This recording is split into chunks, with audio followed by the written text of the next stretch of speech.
எனக்கு இப்போது ஃபுல்லாகவே மூவியில் இது பண்ணணும் அப்படின்னு தோணுமோ மேபி நான் அப்படி யோசிக்கலாம்னு நினைக்கிறேன். அது தவிர்த்து நிறைய பேர் நிறைய சொல்லுவாங்க, எது எடுத்துக்கணும் எடுத்துக்க வேணான்றது நம்ம கையிலே இருக்கு. எனக்கு எது கரெக்டாக இருக்கோ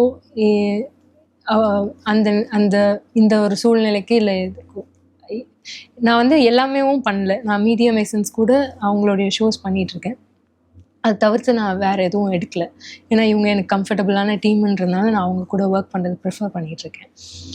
அண்ட் என்னுடைய ஆனால் அல்டிமேட்டான கோல் வந்து படங்களில் நல்ல ரோல் பண்ணணுன்றது தான்.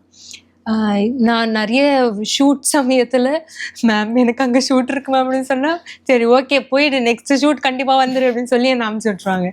அதனால அவங்களுமே வந்து என்ன ஐயோ இல்லை நீ கண்டிப்பாக இருக்கணும். ஆனால் என்ன ஒர்க் பண்ணாங்க அட்லீஸ்ட் ஹாஃப் டே வந்துட முடியுமா அப்படிலாம் கொஞ்சம் ட்ரை பண்ணுறதுலாம் இருக்கும்.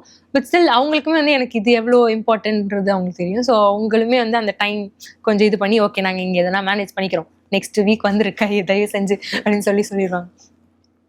எனக்கு வந்து இதுவுமே எனக்கு சந்தோஷம் கொடுக்குற ஒரு பெரிய விஷயமா தான் நான் டெலிவிஷனையும் பார்க்குறேன். எனக்கு இவ்வளோ விஷயம் கிடைச்சிருக்கு, இவ்வளோ பேருக்கு வந்து எனக்கு தெரிஞ்சிருக்குன்னா அதில் ஒரு மிகப்பெரிய பார்ட் டெலிவிஷனுக்கும் இருக்குது ரைட் ஃப்ரம் த பிகினிங்.